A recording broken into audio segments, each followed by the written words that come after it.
بسم اللہ الرحمن الرحیم وبہ نستعین وصلی اللہ علی النبی وعلی آلہ وصحبہ اجمعین اما بعد۔ ناظرین کرام، سیرت النبی کے اس پروگرام میں ہم آپ سب کا استقبال کرتے ہیں۔ نبی کریم صلی اللہ علیہ وسلم کی نبوت کا آغاز ہو چکا ہے۔ آپ صلی اللہ علیہ وسلم نے اپنی دعوت کی شروعات کر دی، لیکن خاموشی کے ساتھ۔ خاموشی کا مطلب یہ نہیں کہ کوئی غلط چیز تھی جسے آپ چھپانا چاہتے تھے۔ خاموشی اس لیے کہ نبی کریم صلی اللہ علیہ وسلم نے سب سے پہلے اپنے بااعتماد لوگوں کو، اپنے دوستوں کو، اپنے ساتھیوں کو، اپنے قریبی لوگوں کو یہ بتلایا کہ اللہ نے ان کو نبی بنایا ہے، اللہ نے ان کے پاس اپنی وحی بھیجی، اور ان لوگوں نے تصدیق کر دی۔ ان لوگوں کو یقین ہو گیا کہ رسول اللہ صلی اللہ علیہ وسلم جنہوں نے زندگی میں کبھی جھوٹ نہیں بولا ہے،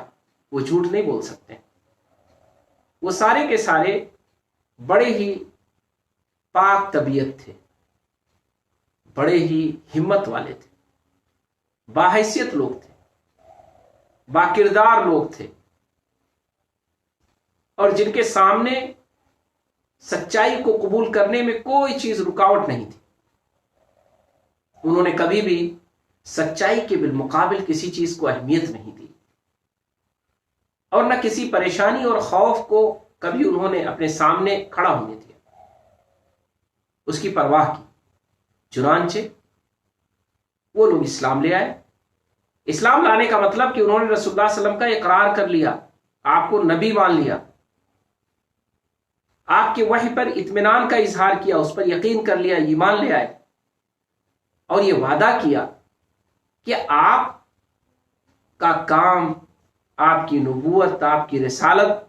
اس مشن کو لے کر آگے وہ بڑھیں گے، آپ کے وہ ساتھی ہوں گے، آپ کے معاون ہوں گے، آپ کا ساتھ دیں گے۔ جیسے پہلے وہ آپ کے دوست تھے، آئندہ بھی دوست رہیں گے۔ پہلے وہ آپ کے معاملات میں آپ کے ساتھی تھے، اب آپ کی نبوت میں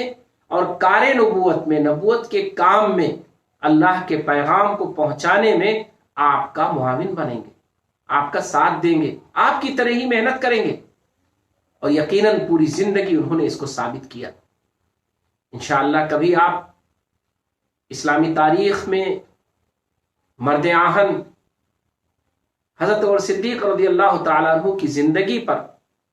سنیں گے انشاءاللہ۔ ناظرین کرام سے ہم وعدہ کرتے ہیں کہ انشاءاللہ کبھی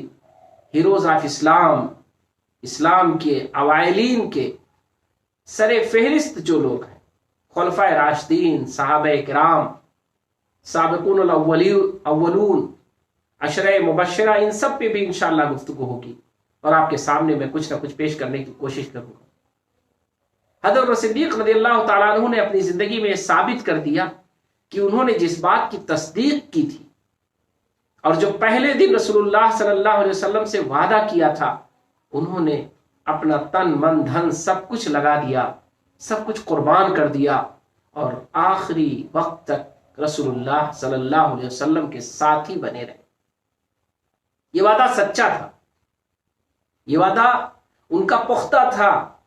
ان کا یقین اور ان کا ایمان بے لاگ تھا، کسی مفاد کے تحت نہیں تھا، کسی ضرورت کے تحت نہیں تھا، بلکہ انہوں نے سچائی کو مانا تھا، اور سچائی کے لیے اپنے آپ کو آگے بڑھایا تھا۔ چنانچہ وہ 5 لوگ جو اسلام لائے ابتدائی مرحلے میں، اور جنہوں نے بلا کسی بحث کے، بلا کسی تمحیص کے، ان کے سامنے تو ساری بحث واضح تھی، رسول اللہ صلی اللہ علیہ وسلم کی 40 سالہ زندگی ان کے سامنے تھی، رسول اللہ صلی اللہ علیہ وسلم کے سارے معاملات کی تحقیق کرنے کی انہیں کوئی ضرورت نہیں تھی، کیونکہ وہ تو معاملات کے شاہد تھے، انہوں نے دیکھا تھا، اپنی نگاہوں سے اس کو محسوس کیا تھا،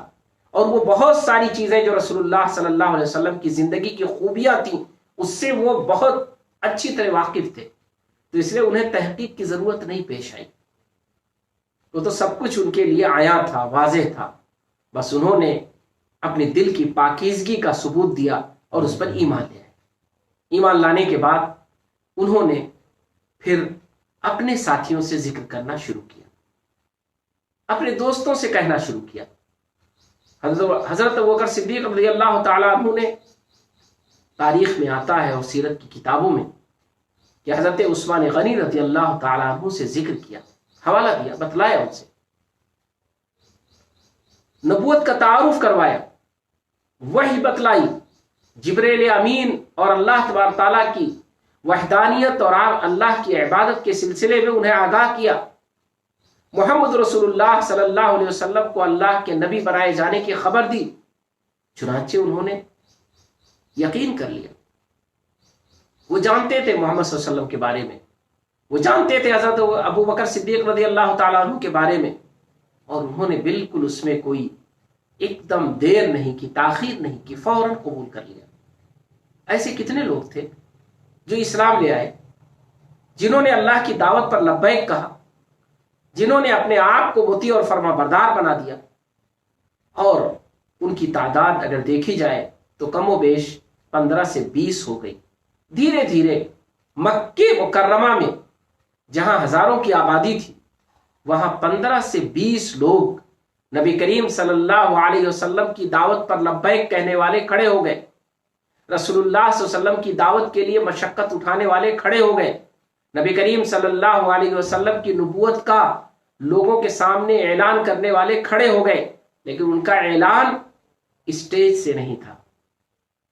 انہوں نے کوئی محفل نہیں سجائی، انہوں نے کوئی حجت نہیں تمام کی،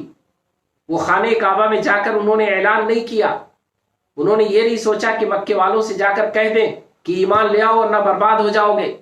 نہیں ایمان لاؤ گے تو تم کفر کے شکار رہو گے، اللہ کے ساتھ تم شرک کر رہے ہو، یہ شرک چھوڑ دو، ایسا نہیں کیا۔ اپنے دوستوں سے، ہر ایک اپنے ساتھیوں سے، اپنے ملنے جلنے والوں سے، اپنے عزیزوں سے، اپنے گھر والوں سے موقع بموقع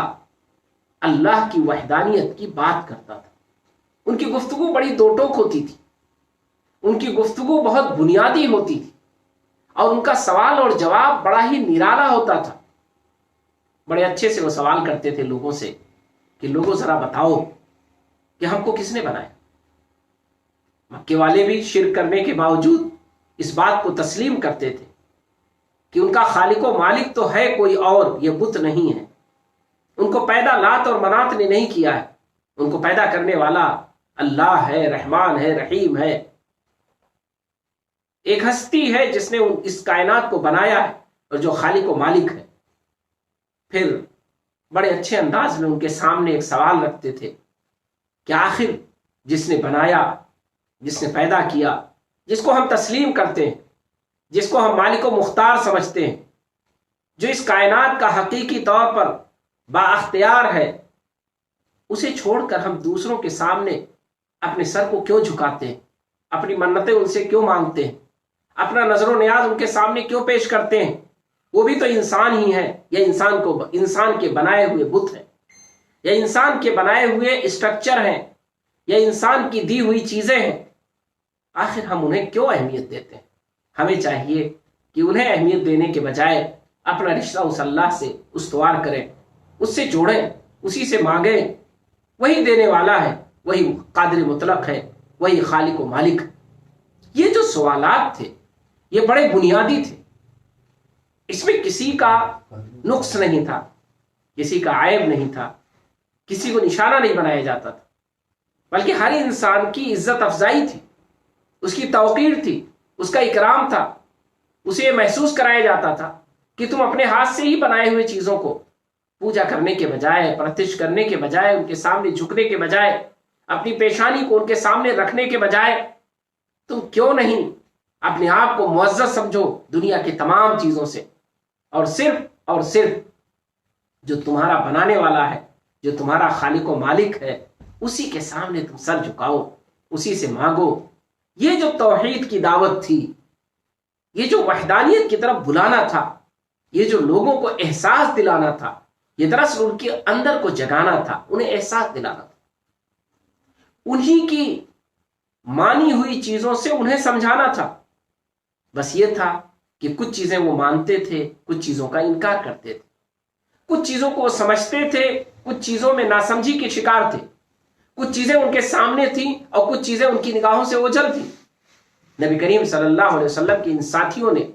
بڑے سلیقے سے لوگوں میں گفتگو شروع کی اور اس گفتگو نے رنگ دکھانا شروع کیا، یہاں تک کہ 15-20 لوگ نہ صرف رسول اللہ صلی اللہ علیہ وسلم پر یقین کر بیٹھے، ایمان لے آئے، آپ کو اللہ کا سچا نبی مان لیا، آپ کے ساتھ آپ کی دعوت میں شریک بن گئے، بلکہ انہی میں سے ارقم رضی اللہ تعالی عنہ ہیں جو اسلام لائے اور انہوں نے اپنے گھر کو پہلا نبی کریم صلی اللہ علیہ وسلم کی دعوت کا سینٹر بنا دیا۔ دار ارقم ایک نام ہے، اکثر آپ سنتے ہوں گے، تقریروں میں، تحریروں میں پڑھتے ہوں گے۔ یہ وہی ارقم رضی اللہ تعالیٰ عنہ ہیں جو ایمان لائے تھے، جو انہی 15-20 کی فہرست میں شامل تھے، جن پر شروع کے انہی 4-5 لوگوں نے محنت کی تھی، انہیں سمجھایا تھا، بتلایا تھا، ان کے ساتھ گفتگو کی تھی اور وہ ایمان لے آئے تھے۔ ایمان لانے کے بعد انہوں نے اپنے گھر کو اسلام کا سینٹر بنایا۔ اب آپ سوچ سکتے ہیں کہ آخر نبی کریم صلی اللہ علیہ وسلم نے اپنے گھر کو سینٹر کیوں نہیں بنایا؟ ایک سوال ہے، ایک بات ہے جو آنی چاہیے، کیونکہ میں سیرت کے اس پروگرام میں جو کچھ تلاش کرنے کی کوشش کر رہا ہوں، جو سمجھنے کی کوشش اور سمجھانے کی کوشش کر رہا ہوں، وہ یہ کہ رسول اللہ صلی اللہ علیہ وسلم ہمارے لیے نمونہ ہیں، رسول اللہ صلی اللہ علیہ وسلم ہمارے لیے آئیڈیل ہے، رسول اللہ صلی اللہ علیہ وسلم سے ہمیں سیکھنا ہے، رسول اللہ صلی اللہ علیہ وسلم کی زندگی کے ایک ایک واقعے کو ہمیں بہت گہرائی سے پڑھنا ہے اور جاننا ہے اور سمجھنا ہے، اور اسی کی روشنی میں ہم کو اپنی زندگی اور اپنے سماج اور سوسائٹی کو بنانا اور سنوارنا ہے۔ اس لیے ہمیں غور کرنا چاہیے۔ رسول اللہ صلی اللہ علیہ وسلم کا گھر تھا، آپ کی اہلیہ ایمان لا چکی تھی، آپ کے بچے آپ کے فرما بردار تھے، آپ بااثر تھے، پھر رسول اللہ صلی اللہ علیہ وسلم نے اپنے گھر کو سینٹر کیوں نہیں بنایا، بلکہ آپ نے حضرت ارقم رضی اللہ تعالیٰ عنہ کے گھر کو، جسے دار ارقم تاریخ میں بتلایا جاتا ہے، اسلام کا پہلا مدرسہ، پہلا سینٹر، پہلا ادارہ، پہلا تربیت کی آماج گاہ، وہ وہی تھا دار ارقم۔ دار ارقم، اس دار ارقم کو رسول اللہ صلی اللہ علیہ وسلم نے جو منتخب کیا، اس نے ایک بڑا پیغام دیا کہ یہ دعوت، یہ نبوت، یہ رسول اللہ صلی اللہ علیہ وسلم کی گھریلو حیثیت کو بلند کرنے والی چیز نہیں ہے، یہ آپ کے گھر تک محدود رہنے والی چیز نہیں ہے، یہ رسول اللہ صلی اللہ علیہ وسلم کی گھر کی چیز نہیں ہے، بلکہ اس کا سینٹر وہی بنے گا جو سینٹر بننے کے لیے زیادہ موزوں ہو، زیادہ مناسب ہو۔ رسول اللہ صلی اللہ علیہ وسلم اگر اپنے گھر کو بنا دیتے سینٹر، تو قریش کو، بنو ہاشم کو، آپ کے خاندان کو سب سے پہلے اس کی اطلاع مل جاتی۔ ایک دوسرے گھر میں، مکے کے ایک ایسے گھر میں جو مشہور نہیں تھا، جو خاموش گھر تھا، جہاں اکٹھا ہونے میں کسی کو اعتراض نہیں تھا، جہاں لوگ بیٹھتے اور باتیں کرتے تو کسی کو اس کی پرواہ نہیں تھی، نبی کریم صلی اللہ علیہ وسلم نے ایسی جگہ کا انتخاب کیا۔ یعنی رسول اللہ صلی اللہ علیہ وسلم نے پری پلان، باقاعدہ سوچ سمجھ کر 3 سال تک، 3 دن نہیں، 3 مہینے نہیں، 3 سال تک نبی کریم صلی اللہ علیہ وسلم خاموشی کے ساتھ، حکمت عملی کے ساتھ، دانشمندی کے ساتھ صرف اور صرف ان لوگوں سے اپنی دعوت کی بات کرتے رہے جو آپ کے قریبی تھے، یا جو آپ پر ایمان لایا اس کے قریبی تھے۔ نبی کریم صلی اللہ علیہ وسلم جو ایمان لے آیا، اس کی تربیت، اس کی تعلیم، اس کا تزکیہ، اس کی پاکیزگی میں اضافہ، اسے بہتر بنانا، اسے اسلام کی بنیادوں پر پختہ کرنا، اسلام کو سمجھنا، اسلام کو سمجھانا، یہ نبی کریم صلی اللہ علیہ وسلم کا اس 3 سال کا عمل تھا۔ اسی وجہ سے نبی کریم صلی اللہ علیہ وسلم کے ساتھ ان 3 سالوں میں جو جڑے، ان 3 سالوں میں جو لوگ جڑے آپ سے، وہ تھے چند، ان کی تعداد 30 سے زیادہ نہیں تھی، لیکن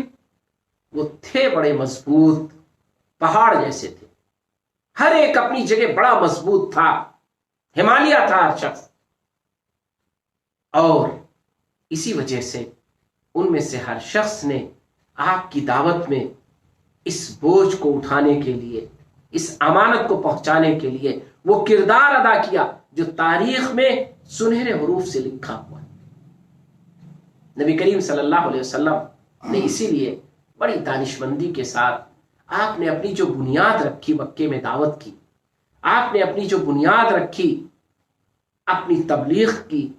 اپنی رسالت کی، اللہ کے وحدانیت کو سمجھانے کی، وہ بڑی خاموش تھی، بڑی دانشمندانہ تھی۔ آج اس سے سبق سیکھنے کی ضرورت ہے، آج اسے جاننے کی ضرورت ہے، آج وہ ہمارے سامنے رہے گا تو اس سے ہمیں فائدہ ہوگا۔ نبی کریم صلی اللہ علیہ وسلم نے ان 3 سالوں میں اللہ کی وحدانیت پر زور دیا، لوگوں کو بتلانا سکھایا، دعوت کا طریقہ سکھلایا۔ عام طور پر یہ لوگ جو نبی کریم صلی اللہ علیہ وسلم کی دعوت سے جڑے تھے ابتدائی مرحلے میں، ان کی گفتگو جو ہے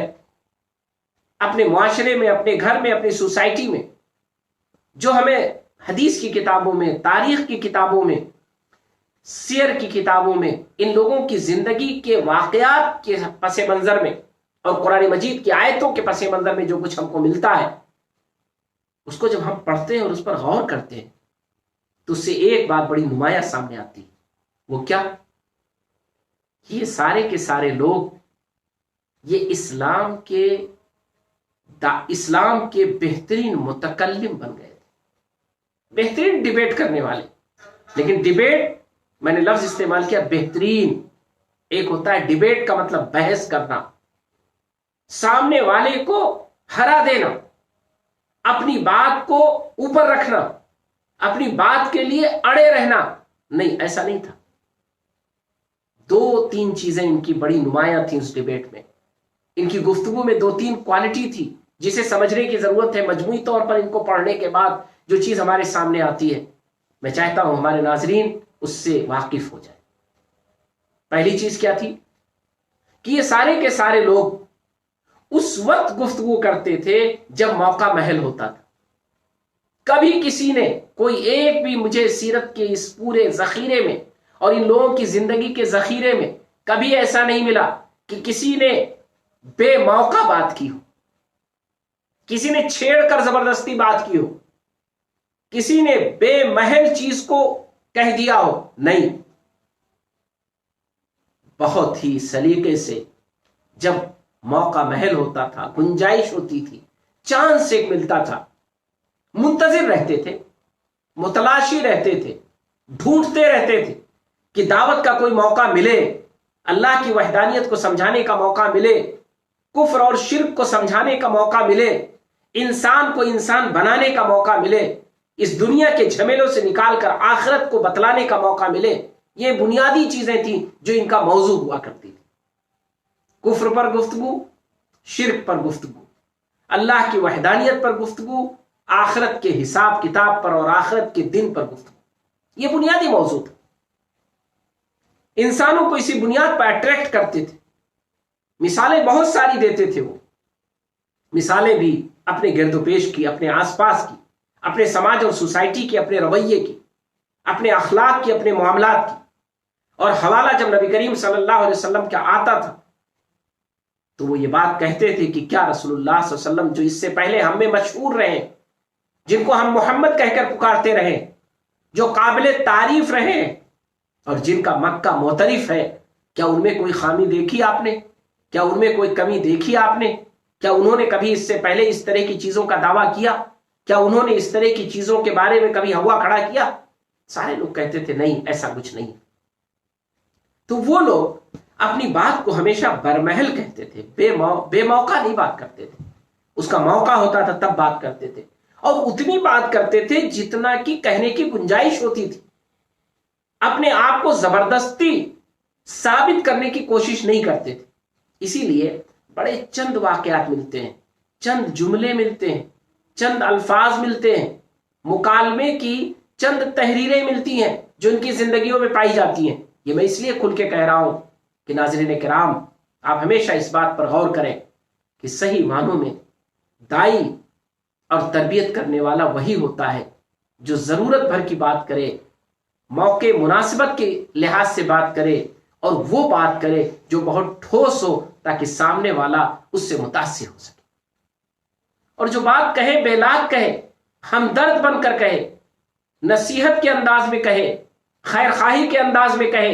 وہ سراپا اس کی زندگی میں پایا جائے۔ اور تیسری چیز، جس چیز کی وہ دعوت دے اس پر اس کو یقین ہو۔ یقین کس حد تک؟ آپ سوچیں، حضرت ابوبکر صدیق رضی اللہ تعالیٰ عنہ، انہیں کس حد تک یقین تھا رسول اللہ صلی اللہ علیہ وسلم پر؟ اس یقین کا اندازہ آپ کریں گے؟ دیکھیے، آپ ذرا سا سوچیے۔ واقعہ بعد میں آئے گا، تفصیل سے آئے گا انشاءاللہ، ہجرت کا واقعہ۔ ہجرت کے پس منظر میں نبی کریم صلی اللہ علیہ وسلم کا ساتھ دیا انہوں نے۔ ایسا نہیں کہ وہ خوف زدہ نہیں تھے، وہ حالات کی سنگینی کو نہیں جانتے تھے، بالکل اچھی طرح جانتے تھے۔ غار حرا میں جب چھپے ہوئے تھے، غار ثور میں جب چھپے ہوئے تھے، غار ثور میں جب رکے ہوئے تھے، اس موقع پر انہوں نے کہا رسول اللہ صلی اللہ علیہ وسلم سے کہ اللہ کے رسول صلی اللہ علیہ وسلم، آپ پر میرے ماں باپ قربان، یہ تو میرے ایک دم اس غار کے دہانے پر آ گئے۔ اگر انہوں نے اس غار میں جھانک کر بھی دیکھ لیا، بلکہ اپنے پیر کی طرف بھی دیکھ لیا، تو ہم نظر آ جائیں گے۔ رسول اللہ علیہ وسلم نے تسلی دی کہ ڈرو مت، ہم دو ہیں، ایسا نہیں ہے، اللہ بھی تو ہمارے ساتھ ہے۔ تو گویا ان کو تھا اندیشہ، لیکن اس کے باوجود یقین تھا کہ رسول اللہ صلی اللہ علیہ وسلم سچے ہیں، ان کا ساتھ دینا چاہیے، ان کے ساتھ نکلنا چاہیے، ان کی دعوت کو ہم نے قبول کیا ہے تو نبھانے کے لیے قبول کیا ہے۔ اگر آج آپ مکہ چھوڑ کر مدینے جا رہے ہیں تو جو کچھ بھی پیش آئے گا اسے ہم فیس کریں گے، اس کا ہم سامنا کریں گے، اسے ہم برداشت کریں گے، لیکن آپ صلی اللہ علیہ وسلم کا ساتھ نہیں چھوڑیں گے۔ یہ وہ کیفیت تھی، یہ وہ ان کا انسانی ایک، جس کو کہتے ہیں کہ ایک انسانی اندرون کا چینج تھا، ان کی طبیعت کی چینجنگ تھی جو دعوت کے نتیجے میں آئی تھی، کہ سب کچھ چینج ہو گیا تھا ان کا۔ اور سب کچھ کا مطلب یہ نہیں کہ بہت بگڑے ہوئے لوگ تھے، نہیں، ایسا نہیں تھا، بگڑے ہوئے لوگ بھی چینج ہوئے، لیکن وہ بعد میں آئے گا۔ ابھی میں حضرت ابوبکر صدیق رضی اللہ تعالیٰ عنہ کے پس منظر میں چونکہ بات کر رہا تھا تو اس لیے میں نے صاف کر دیا کہ ان کی زندگی پہلے بھی اچھی تھی، لیکن ایمان کے تعلق سے وہ مخلص تھے۔ ایمان اور یقین کا جو ان کا گریڈ تھا وہ 100% تھا، ایک دم کنکریٹ تھا، پیور تھا۔ اسی وجہ سے انہوں نے اپنی زندگی میں نبھایا۔ تو رسول اللہ صلی اللہ علیہ وسلم نے اس 3 سالہ زندگی کو، اس 3 سالہ ابتدائی نبوت کے ایام کو، دنوں کو رسول اللہ صلی اللہ علیہ وسلم نے ان چند لوگوں پر محنت کر کے گزارا جو آپ کے ساتھی بنے، آخری وقت تک ساتھی بنے، ہر حال میں ساتھی بنے، ہر پوزیشن میں ساتھی بنے، اور وہ قربانی دینے والے ساتھی بنے، آپ کی نبوت کو آگے بڑھانے والے ساتھی بنے، آپ کی دعوت کو آگے بڑھانے والے ساتھی بنے۔ نبی کریم صلی اللہ علیہ وسلم نے ان 3 سالوں میں جو لوگ بھی ایمان لائے ان کی تربیت فرمائی، آپ نے انہیں اسلام کی بنیادوں کو سکھایا، اور وہ سارے کے سارے اسلام پر اچھی گفتگو کرنے والے بن گئے۔ میں نے اس سے پہلے کہا تھا کہ ان کے اندر اسلام کی دعوت دینے کا سلیقہ آ گیا، اور وہ سلیقہ یہ تھا کہ موقع محل کے اعتبار سے وہ بات کرتے تھے، بنیادی بات کرتے تھے، ادھر ادھر کے بحثوں میں نہیں الجھتے تھے، بالکل 2 ٹوک بات اور بنیادی بات، توحید کی بات، وحدانیت کی بات، کفر کو سمجھانے کی بات، شرک کو سمجھانے کی بات، یہی وہ گفتگو کیا کرتے تھے، اس کے علاوہ اور کوئی گفتگو نہیں کرتے تھے۔ اور تیسری چیز یہ کہ بڑے با اخلاق تھے، بڑے ہمدرد تھے، بہت ان کے اندر قوت برداشت تھی، بہت کچھ وہ سوچا کرتے تھے، بہت کچھ وہ دیکھا کرتے تھے، لیکن برداشت کرتے تھے، اور نبی کریم صلی اللہ علیہ وسلم کے سراپا فرما بردار تھے۔ نبی کریم صلی اللہ علیہ وسلم نے کہہ دیا کہ خاموشی سے اس کام کو چلنا ہے تو ختم ہو گئی بات، انہوں نے خاموشی رکھی، وہ جوش میں نہیں آئے کہ نہیں، اسلام کی دعوت کو حقانیت کی بنیاد پر ہم اعلانیہ دیں گے، اظہار کریں گے اس کا، ہم جائیں گے روسائے مکہ کے پاس، حرم میں جائیں گے، خانہ کعبہ میں جائیں گے اور اعلان کریں گے، کیونکہ یہ بات سچی ہے، اور سچ بات کے اعلان کرنے میں کیا تکلف ہے۔ نہیں، ایسا نہیں ہوا۔ نبی کریم صلی اللہ علیہ وسلم نے طے کر دیا کہ یہ دعوت خاموشی کے ساتھ ابھی لوگوں کو سمجھائی جائے گی، ابھی اپنے دوست اور احباب کو یہ دعوت دی جائے گی،